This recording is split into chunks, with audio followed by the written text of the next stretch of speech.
You see, when I came to this beautiful country of yours in 1984,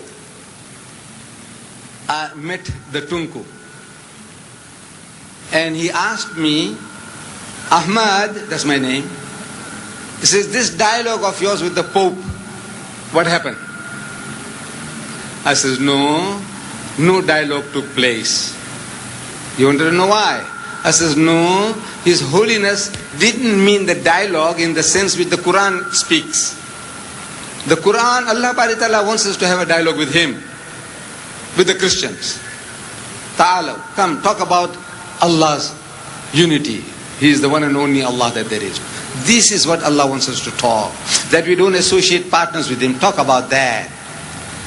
So when His Holiness was making proclamations, like He's making today, you must see the star, this morning star.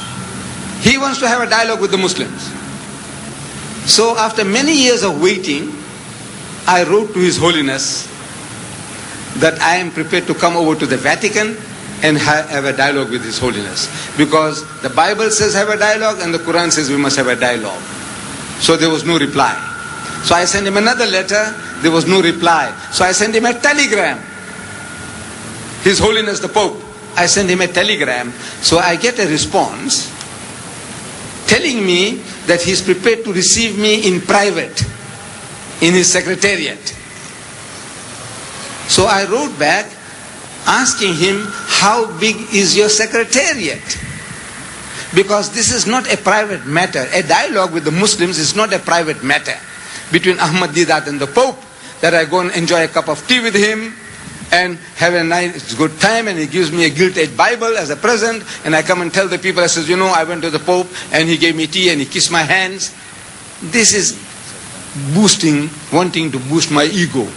What a great guy I am. I said, no, this is not a private matter. The whole Muslim world wants to know, the Christian world wants to know, what are you people talking? So how big is your secretariat? Because 3 plane loads of Muslims are coming from South Africa alone. Youth from Durban, Johannesburg and Cape Town, and from the Middle East, and from the UK. How big is your secretariat? No answer. Again, no answer. Actually, he didn't mean that dialogue. He is telling his people, go and preach to the Muslims. Go and convert them. But he doesn't use the word convert because you're going to react. So the best way is talk about a dialogue. This morning's paper, dialogue. I go to Birmingham delivering a lecture. And in that lecture, I meet Dr. Abdullah Nasif of the Rabita. So he's asking me, Ahmad, what happened about your dialogue with the Pope? So I told him, I says, this was just a hoax. He didn't really mean a dialogue in what sense we understand. What Allah wants us to talk about, no, not about that. So he says, he did it to me too. Dr. Nasif, he says, he did it to me. I said, what did he do? He said, he called me for a dialogue and I went. Simple people, he said, and I went. And he goes. He said, they made me to wait at the Vatican in a waiting room. After 10 minutes into another higher grade waiting room. After another 10 minutes, still higher grade waiting room. And in comes His Holiness. Embraces him, kisses his hand. Fantastic, fantastic gentleman. Say, are you from Egypt?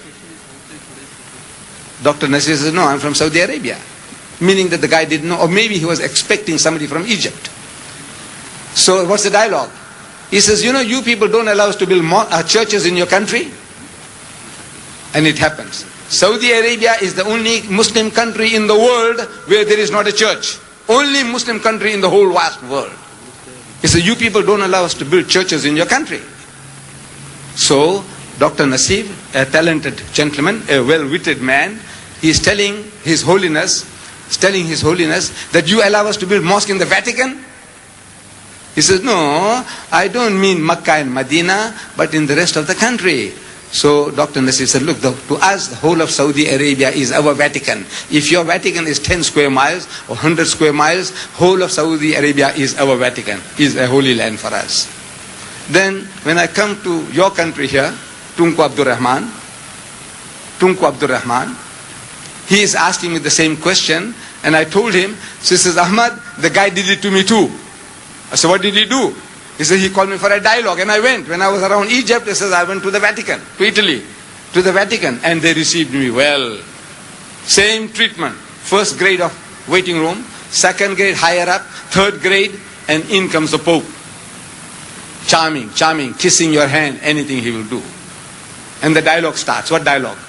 The dialogue is, he says, you know, Tunku, sir, in Sabah, 2 of our Catholic priests have been caught drug trafficking, Dada, and they will die. Can't you intercede with the Sabah government on my behalf? That is the dialogue? No. Allah Bari Ta'ala is telling us to have a dialogue with them on the basis that there is but one Allah, worship Him, don't associate partners with Him, don't take others as lords and patrons other than Allah. So the dialogue with the Tunku was of another kind, the dialogue with the Abdullah Nasir was of another kind, not the type of dialogue that we are talking about. Come, let us reason together on the worship of the one true God. Thank you.